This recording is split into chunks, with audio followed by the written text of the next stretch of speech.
नमस्कार, मी प्राध्यापिका डॉक्टर शुभांगी दिनेश राठी, भुसावळ येथील श्रीमती प क कोटेच्या महिला महाविद्यालयामध्ये राज्यशास्त्र विभाग कार्यरत आहे। मित्रांनो, या कोरोनाच्या परिस्थितीत जो परीक्षेचा पॅटर्न बदललेला आहे आणि आपण बरेच विद्यार्थ्यांनी जी मागणी केली त्या मागणीनुसार आपण राज्यशास्त्र जनरल सामान्यचा जो पेपर आहे 6 सेमिस्टरचा त्यामधल्या 2 भागांचा विचार मागे केलेला आहे। यामध्ये व्यवस्थापनावर आधारित किती प्रश्न पाहिले कल्पेश? 45 बरोबर। आणि दुसरा जो भाग आपण बघितला तो कोणता होता? ओके, प्रशासकीय नेतृत्व, एकदम बरोबर। किती प्रश्न अभ्यासले रे संगीता? हो, 30 बरोबर आहे। म्हणजे एकूण किती प्रश्न झाले मागे? 95। आज आपण त्याच्या पुढचा भाग घेणार आहोत, धोरण निश्चितीचा। आता धोरण निश्चितीच्या या भागामध्ये 2 भाग आहेत मित्रांनो। एक तर धोरण निश्चिती अभ्यासायची आहे, दुसरा समन्वयाचा भाग अभ्यासायचा आहे।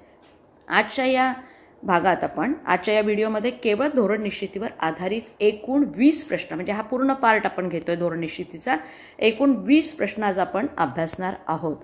चला तर मग सुरुवात करायची आहे। ओके, आपण आज धोरण निश्चितीचा पहिला प्रश्न अभ्यासतोय। संगीता वाच बरं पहिला प्रश्न। धोरण निश्चितीशी संबंधित अयोग्य विधान निवडा।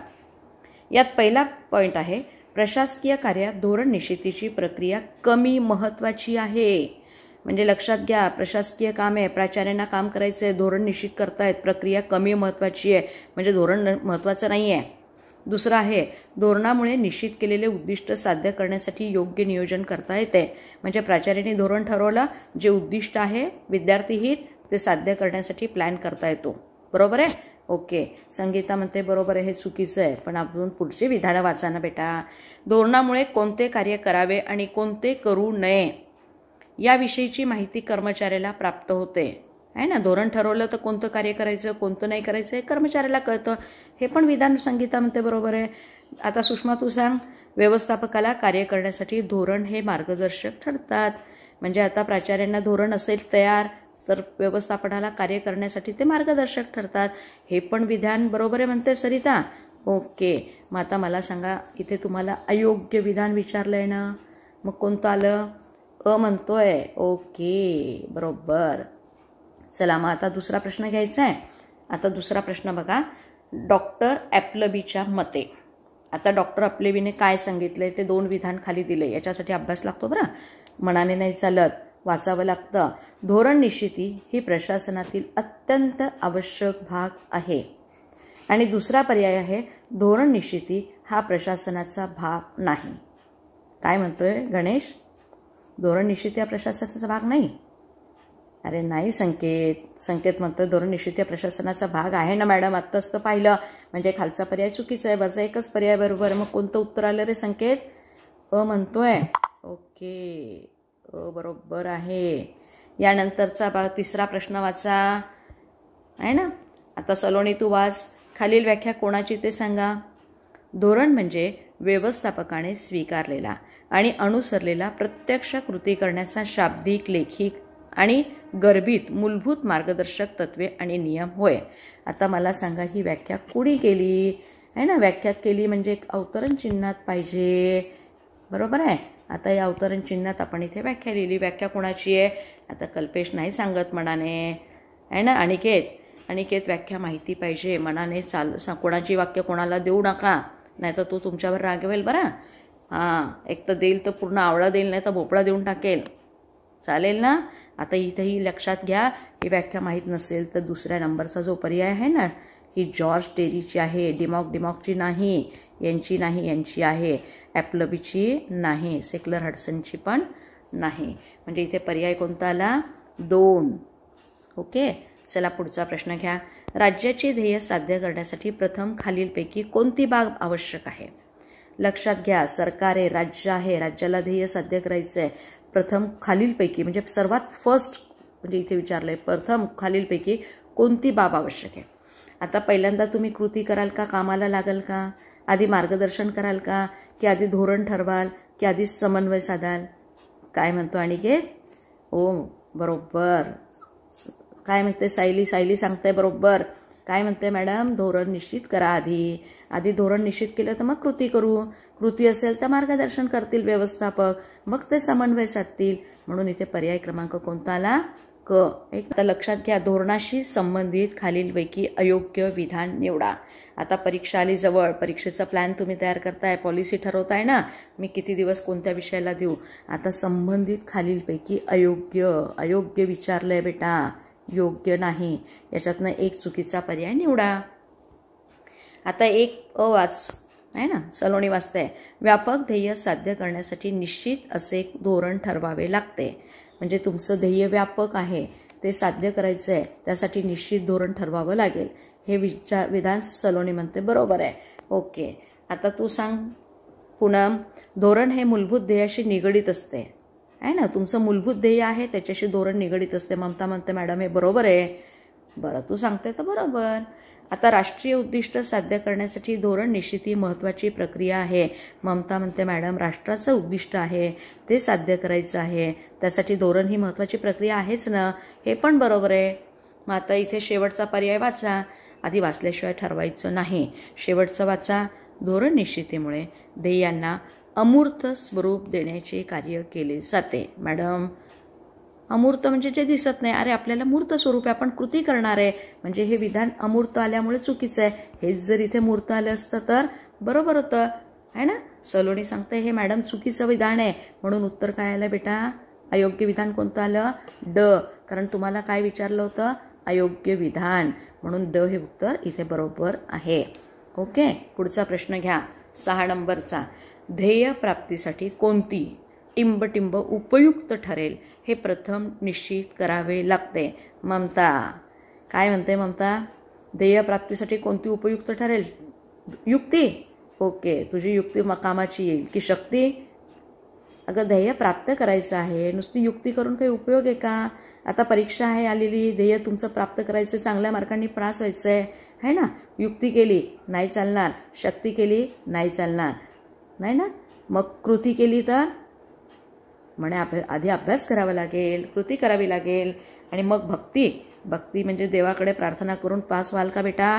नाही. म्हणजे तुमचं ध्येय प्राप्त करायचं आहे, त्यासाठी तुम्हाला कोणती प्रथम निश्चित कृती करावी लागेल? तर आधी कृती करा बेटा, काम करा.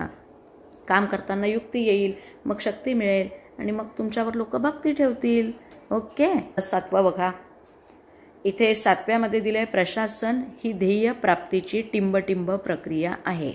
आता प्रशासन म्हटलं की तुम्ही उद्या नोकरीला लागले, अधिकारी झाले, प्रशासनात आले, सनदी सेवक झाले, तुम्ही जे काम कराल ते तुमचं काम ध्येय प्राप्त करायचं आहे. कोणाचं? लोककल्याणाचं.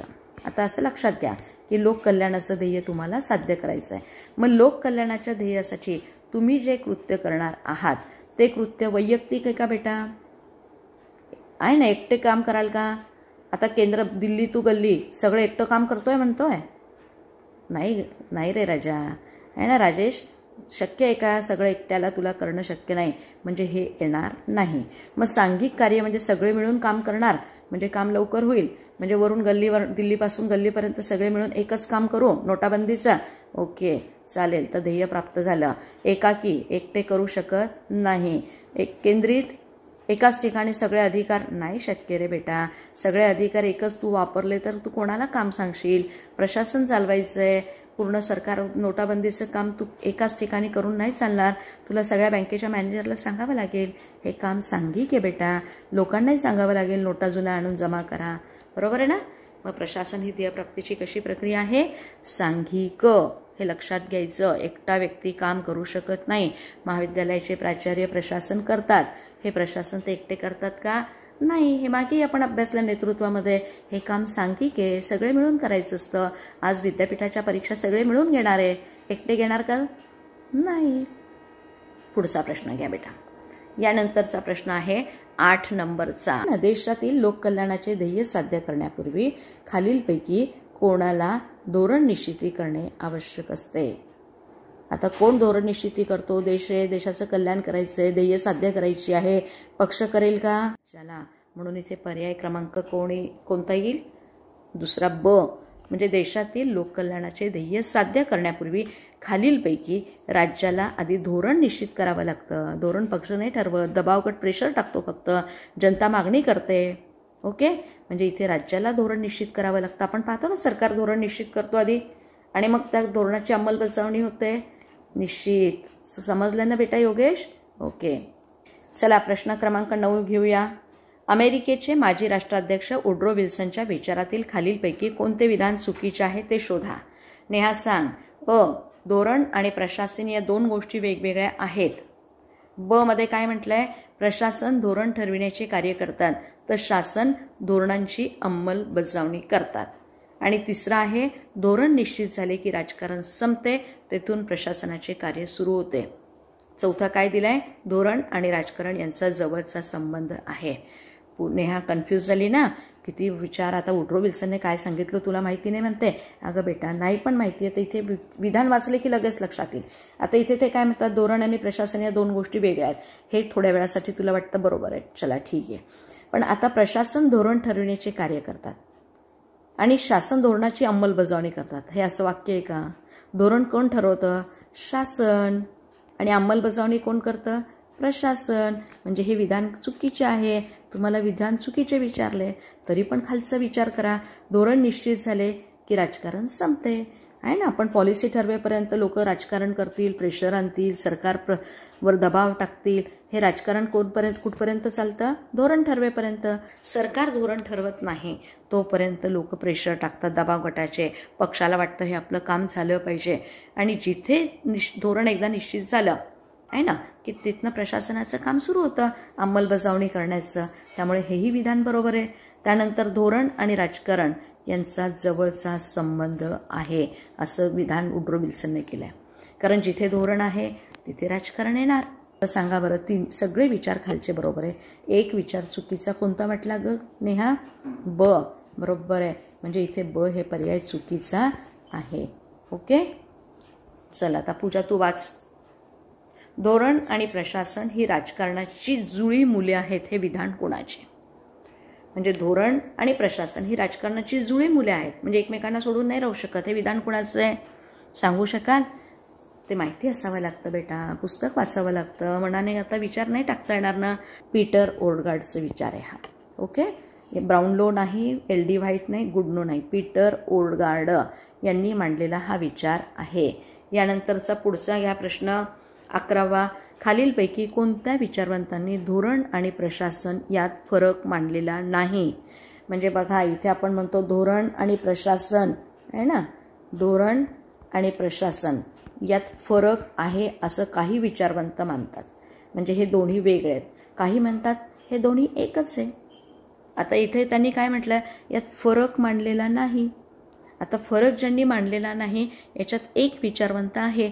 कोण आहे ते माहिती नाही. म्हणजे आता धोरण आणि प्रशासन यात फरक मांडलेला नाही म्हणजे एकच आहे असा म्हणणारा विचारवंत बेटा पुस्तक वाचल्याशिवाय नाही करणार. मनाने नको सांगू.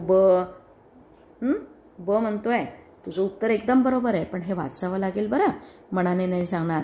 ल्युथर गुलिक काय म्हणतात की धोरण आणि प्रशासन यात फरक नाही. हे एकच आहे. धोरण आलं की प्रशासन आलं, प्रशासन आलं की धोरण आलं. पण काही विचारवंत म्हणजे आता LD व्हाईट असतील, विलोबी आहे आणि वुड्रो विल्सन आहे यांचं म्हणणं आहे की धोरण आणि प्रशासन या दोन गोष्टी कशा आहे? वेगवेगळ्या आहे ना. या दोन्ही वेगवेगळ्या आहे. म्हणजे इथे हे वेगळे मानतात कारण ते म्हणतात धोरण संपलं की प्रशासन सुरू होतं म्हणून या दोन्ही वेगळ्या. पण ल्युथर गुलिक म्हणतो की धोरण आणि प्रशासन एकमेकांच्या हातात हात घालून चालतात. ते जुळी भावंडासारखी आहेत. ते एकमेकांशी रिलेटेड आहेत. अशा पद्धतीने हे विधान कोणी केलं आहे? ल्युथर गुलिकचं आहे. ओके, इथे हा एक व्यक्ती वेगळा दिसतोय. पुढे पण तुम्हाला दिसतील आहे ना. वाचावं लागेल तिथे पण तुम्हाला. यानंतरचा प्रश्न बघा 12वा. प्रत्येक धोरणात्मक निर्णयाला प्रक्रियेतील एक क्षण असे म्हणता येईल असे कोणी सांगितले? माहिती पाहिजे. इथे विलोबी असेल मॅडम, नाही चालणार. ल्युथर गुलिक असेल, नाही. पॉल ॲपलबी निश्चित नाही माहिती. सेक्युलर हडसन नाही माहिती. डोकं नका खाजू गणेश. योगेश तोंडात बोट घालू नको. विचार करत बसशील तर राहून जाईल. इथे सेक्युलर हडसन आहे. वाचावं लागतं पुस्तक आहे ना. याच्यासाठी थोडा अभ्यास पण लागतो बेटा. हे विधान कोणाचं होतं? सेक्युलर हडसनचं. पुढचा प्रश्न घ्या 13. कृष्णा तू वाच. खालील विधाने काळजीपूर्वक वाचून योग्य पर्याय निवडा. खालचे विधानं तुम्हाला वाचायची आणि योग्य पर्याय निवडायचा आहे. आता पहिला पर्याय तुम्हाला काय दिलाय? धोरणे कायमस्वरूपी असतात. आता एकदा धोरण ठरवलं की ते कायमस्वरूपी असतं असं होतं का रे? आज ठरवलं तर ते नेहमी तुझ्या आयुष्यभर मरेपर्यंत कामात येणार आहे का? नाही म्हणतोय कृष्णा. धोरण निश्चितीच्या कार्यावर मर्यादा असतात. म्हणजे एखादं धोरण तुम्ही ठरवतात त्याच्यावर मर्यादा असतात. वेळेची मर्यादा आहे. आता परीक्षा द्यायची आहे तर धोरण ठरवाल ना तुम्ही, म्हणून तुमच्या धोरण निश्चितीच्या कार्यावर कुठे आहे? मर्यादा आहेत. दिवस आहे परीक्षेचे, त्याच काळात तुम्हाला करायचं आहे, म्हणजे एक विशिष्ट लिमिटमध्येच करायचं आहे, म्हणजे मर्यादा असतात. हे विधान बरोबर आहे बेटा. धोरण कायमस्वरूपी कधीच नसतो हे विधान चूक म्हटलं ना कृष्णा? ओके. आता धोरण निश्चितीवर हितसंबंधी गटाचा प्रभाव नसतो. आता तुम्ही एखादं धोरण ठरवतात त्यावर हितसंबंधी गटाचा प्रभाव नसतो म्हणताय? अरे नाही रे बेटा. आता निश्चितीची प्रक्रिया ही कधीच सांघिक स्वरूपाची नसते. आता धोरण निश्चित करतोय, प्रक्रिया ही सांघिक स्वरूपाची नाही असं म्हणतोय, म्हणजे प्राचार्य एकटे एकटे काम करतात असं म्हणायचं? हे चुकीचं आहे. सांघिक आहे बेटा. इथे नसते म्हटलंय, सांघिक स्वरूपाची आहे, म्हणजे विधान पण चुकीचं आहे. मग बरोबर विधान कोणतं सांगितलंय कृष्णा? धोरण निश्चितीच्या कार्यावर मर्यादा असतात हे विधान इथे बरोबर आहे. म्हणजे वाचले ना तू? पर्याय योग्य कोणता वाटला तुला? ब. एकदम बरोबर कृष्णा. चला कृष्णा, लीला दाखवू नको तुझी, पुढचं काम सुरू कर. प्रश्न क्रमांक 14. खालीलपैकी कोणते धोरण निश्चितीचे वैशिष्ट्य आहेत ते सांगा. म्हणजे आता धोरण निश्चितीचं वैशिष्ट्य पाहायचं आहे. आत्ताच आपण काही वाक्य बघितले, त्याच्या आधारावर तुला मदत होईल आहे ना? चला वाचा. सातत्याने चालणारी प्रक्रिया. अमोल सांगतोय सातत्याने चालणारी प्रक्रिया आहे. बरोबर. हितसंबंधी गटाचा प्रभाव असतो म्हणे. बरोबर. दबाव गट टाकतात ना प्रभाव, हे आताच पाहिलं.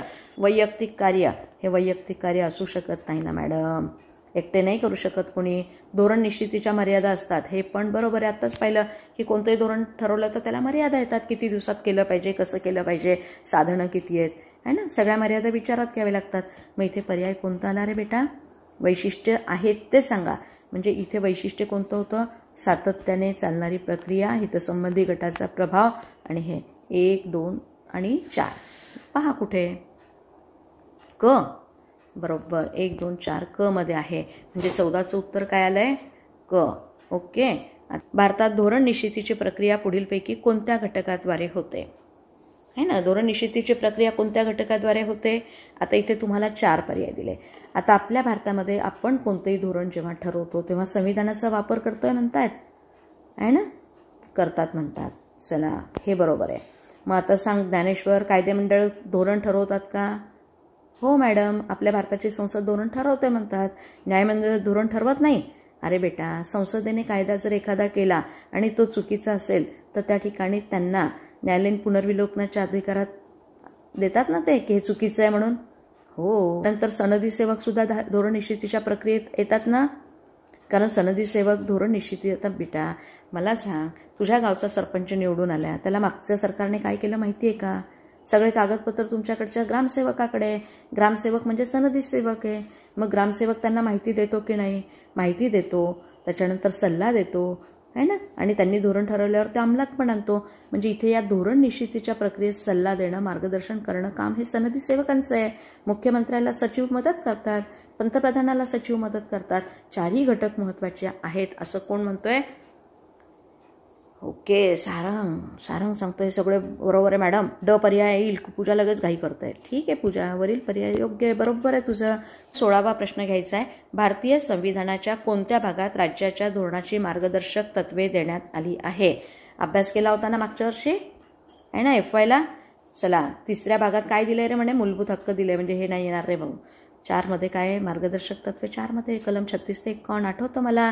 हे बरोबर आहे मॅडम, नक्की? हो म्हणे. इथे पाय नाही ना मॅडम, 5 ना. ओके बेटा, इथे 5 आहे. 5 नाही, 5 पण नाही, 6 पण नाही, म्हणजे 4थ्या भागात दिलेलं आहे. हे पर्याय बरोबर आहे 16चा. चला पुढचा प्रश्न घ्या. पूजा सांग, भारतातील धोरण निश्चितीच्या प्रक्रियेत महत्त्वाची भूमिका कोण पार पाडतंय? भारतात पूर्ण देशाचं धोरण ठरवायचं आहे. या धोरण निश्चितीच्या प्रक्रियेत महत्त्वाची भूमिका राज्यपालाची नाही. ओके. का बरं? राज्यपाल म्हणे राज्याचं काम करतो म्हणून. ठीक आहे बेटा, बरोबर आहे तुझं उत्तर. म्हणजे हे नाही. लोकसभा धोरण निश्चित करते देशासाठी, बरोबर आहे. पण नुसती लोकसभा नाही करत ना मॅडम. ओके. मग राज्यसभा एकटी पण नाही करत, म्हणजे हे नाही. मग कोण करतं? संसद. म्हणजे पर्याय बरोबर कोणता आला? ड. संसद. संसदेमध्ये लोकसभा राज्यसभा दोन्ही आले, कारण धोरण निश्चिती कायदा करणं हे काम संसदेचं आहे. एकदम बरोबर पूजा. चल पुढचा 18वा प्रश्न घे कृष्णा. हे नीती आयोगाचे अध्यक्ष असतात. खालीलपैकी कोण नीती आयोगाचे अध्यक्ष असतात ओळखा. झालेला FYला सांग अनिकेत. काय म्हणतोय? राज्यपाल नाही, राज्यपाल नाही म्हणे. राष्ट्रपती ते पण नाही म्हणतात. पंतप्रधान तो पण नाही. मग कोण? मुख्यमंत्री नाही. मग कोण आहे रे गणेश? अरे म्हणे मॅडम पंतप्रधान असतात. आधी नीती आयोगाचं नाव काय होतं म्हणे, आणि या नियोजन मंडळाचे अध्यक्ष पंतप्रधान असायचे, तेच आता नीती आयोगाचे अध्यक्ष असतात. म्हणून पंतप्रधान हे उत्तर एकदम तुझं कल्पेश बरोबर आहे. म्हणून नीती आयोगाचे अध्यक्ष कोण असतात नेहमी लक्षात ठेवा. आपल्या भारताचा जो कोणी पंतप्रधान असेल तो नीती आयोगाचा अध्यक्ष असतो. चला प्रश्न क्रमांक 19 घ्या. खालील कोणत्या वाक्यावरून धोरण निश्चितीच्या प्रक्रियेत सनदी सेवकांची भूमिका महत्त्वाची असल्याचे स्पष्ट होते? वाक्य पुन्हा एकदा वाचून घ्या, है ना. आता तुम्हाला कोणत्या वाक्यावरून धोरण निश्चितीच्या प्रक्रियेत, है ना, पॉलिसी फॉर्मेशनमध्ये सिव्हिल सर्वंटची भूमिका महत्त्वाची असल्याचे स्पष्ट होते. म्हणजे इथे सिव्हिल सर्व्हिसेसवाल्याची भूमिका पाहिजे. तो आता सनदी सेवक मंत्र्यांना माहिती पुरवतात. मंत्र्यांना माहिती देतो ना सिव्हिल सर्वंट, म्हणजे सचिव आपल्याला मंत्र्यांना माहिती देतात. बरोबर आहे. म्हणजे हे वाक्य बरोबर येतं मॅडम. धोरण निश्चितीत शासनाला सल्ला देण्याचे कार्य करतात. सरकार आज आहे उद्या नाही, त्यांना सल्ला पाहिजे, हे सनदी सेवक देतात ना मॅडम. आत्ताच तो थोड्या वेळापूर्वी सांगितलं. सनदी सेवक धोरणांची अंमलबजावणी करतात. धोरणांची अंमलबजावणी करतात हे बरोबर आहे. पण इथे प्रक्रिया आहे ना, धोरण निश्चितीच्या प्रक्रियेत विचारलंय बेटा. पॉलिसी फॉर्मेशनमध्ये हे दोनच कामं आहेत म्हणतो. ओके बरोबर आहे. मग पर्याय निवडा पहिला 1 आणि 2. 1 आणि 2 मध्ये हे दोन पर्याय, 1 2 कुठे? म्हणून इथे उत्तर कोणतं आलं? एकदम बरोबर. चला शेवटचा प्रश्न घेऊया. प्रश्न क्रमांक 20. भारतात धोरण निश्चितीच्या प्रक्रियेत न्यायालयाची भूमिका खालील कोणत्या बाबीवरून लक्षात येते? आहे ना, खालील बाबींवरून लक्षात येते. आता धोरण निश्चितीच्या प्रक्रियेमध्ये न्यायालयाची भूमिका आपण पाहतोय. याच्यामध्ये न्यायालयाची सक्रियता, न्यायालय ॲक्टिव्ह असेल म्हणजे पॉलिसी फॉर्मेशनमध्ये त्याचा रोल आहे का? नाही. ओके. न्यायालयाला स्वातंत्र्य दिलं याचा अर्थ न्यायालयाची भूमिका धोरण निश्चितीत नाही. पण न्यायालयीन पुनर्विलोकनात असते ना म्हणे मॅडम. का बरं? कारण न्यायालयीन पुनर्विलोकनामध्ये जर एखादं धोरण संसदेने तयार केलं असेल आणि ते घटनेच्या बाह्य असेल तर न्यायालयीन पुनर्विलोकनाचा अधिकार न्यायालयाला आहे. याचा अर्थ हे उत्तर बरोबर येईल मॅडम. पण पुढचंही पहा. प्रारंभिक अधिकार क्षेत्र याचा अर्थ जी खटला प्रथमतः न्यायालयात चालतो म्हणजे तो भूमिकेशी येतो का? धोरण निश्चितीशी संबंधित येतो का? नाही. म्हणून इथे पर्याय क्रमांक क हा एकदम बरोबर आहे. अशा प्रकारे मित्रांनो आजच्या या भागामध्ये आपण काय बघितलंय? धोरण निश्चितीच्या संदर्भातली 20 प्रश्न बघितले. निश्चितच आपणास समजण्यास मदत झाली असेल अशी अपेक्षा ठेवते आणि थांबूया. बेस्ट ऑफ लक. आवडला तर व्हिडिओ लाईक आणि शेअर करायला विसरायचं नाही. तुम्हाला त्याच्यात काही सूचना वाटल्या तर कमेंट्स बॉक्सला अवश्य टाका. चांगला वाटला तरी टाका. काही सूचना करायच्या असतील त्याही टाका. है ना. मग मित्रांनो आपण इथे थांबूया. ओके. धन्यवाद.